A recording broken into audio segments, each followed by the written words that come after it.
നിയമലംഘനങ്ങൾക്കുള്ള fine അടയ്ക്കാനായി 7 ദിവസം എന്നുള്ള സാവകാശത്തിന് പകരം 30 ദിവസത്തെ സാവകാശം അനുവദിക്കണമെന്നുള്ള ഒരു ചർച്ച വീണ്ടും സജീവമായിരിക്കുകയാണ്. ഒരിക്കൽ പാർലമെന്റ് അംഗീകരിച്ച ഈ ഒരു ഭേദഗതി ശൂറ കൗൺസിൽ തള്ളിയിരുന്നു. ഇതിപ്പോൾ വീണ്ടും വോട്ടിനായി അയച്ചിരിക്കുകയാണ്. ഇപ്പോഴും ഇതിന് ഭിന്ന അഭിപ്രായങ്ങളാണ് മെമ്പേഴ്സിന്റെ ഭാഗത്ത് നിന്ന് വന്നുകൊണ്ടിരിക്കുന്നത്. ചിലർ പറയുന്നത് ഇങ്ങനെ ഒരു നിയമം വന്നു കഴിഞ്ഞാൽ കുറ്റകൃത്യങ്ങൾ ചെയ്യുന്നതിനുള്ള പ്രവണത കൂടിയേക്കാമെന്നും നിയമം പാലിക്കുന്നതിനുള്ള ആളുകളുടെ ശ്രദ്ധ കുറയുന്നതിനും കാരണമായേക്കാമെന്നൊക്കെയാണ്. എന്തായാലും കൂടുതൽ ചർച്ചകൾക്ക് ശേഷം തീരുമാനം അറിയാം. മഴക്കാലത്തെ നേരിടാനുള്ള മുന്നൊരുക്കങ്ങൾ രാജ്യത്തിന്റെ വിവിധ ഭാഗങ്ങളിൽ ഊർജിതമായി നടക്കുകയാണ്.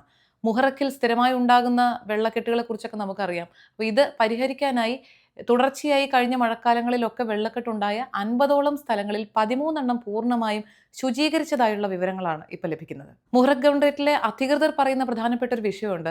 കൂടുതലും ഈ ഏരിയകളിൽ ഇങ്ങനെ വെള്ളക്കെട്ടുണ്ടാകാനുള്ള കാരണം 2 പതിറ്റാണ്ട് മുൻപ് നിർമ്മിച്ച ഇവിടുത്തെ റെസിഡൻഷ്യൽ ബിൽഡിങ്ങുകളുടെ പോരായ്മ തന്നെയാണെന്നാണ്. ഡ്രെയിനേജ് സിസ്റ്റം ആണ് ഒന്നാമത്തെ പോരായ്മ. മറ്റൊന്ന്, ഇടുങ്ങിയ വഴികളിലൂടെ ടാങ്കറുകൾക്കും മറ്റു ഉപകരണങ്ങൾക്കുമൊക്കെ പോയി വെള്ളക്കെട്ട് ഒഴിവാക്കാനുള്ള ഒരു പരിമിതി കൂടിയുണ്ട്. ഇതൊക്കെ പരിഹരിക്കുന്നതിലാണ് ഇതിന്റെ പൂർണ്ണമായ വിജയം കണ്ടെത്താൻ സാധിക്കുള്ളൂ എന്നുള്ളൊരു കാര്യം കൂടി അവർ ചൂണ്ടിക്കാട്ടിയിരിക്കുന്നു.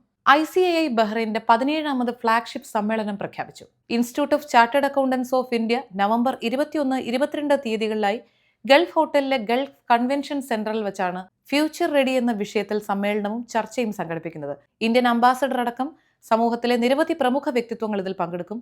കൂടുതൽ വിവരങ്ങൾ അറിയാനായി 34387402 എന്നുള്ള നമ്പറിൽ ബന്ധപ്പെടാം. ബഹ്റൈൻ വാർത്ത ഈവനിംഗ് അപ്ഡേറ്റ്സ് 2025 നവംബർ 15 ശനിയാഴ്ച.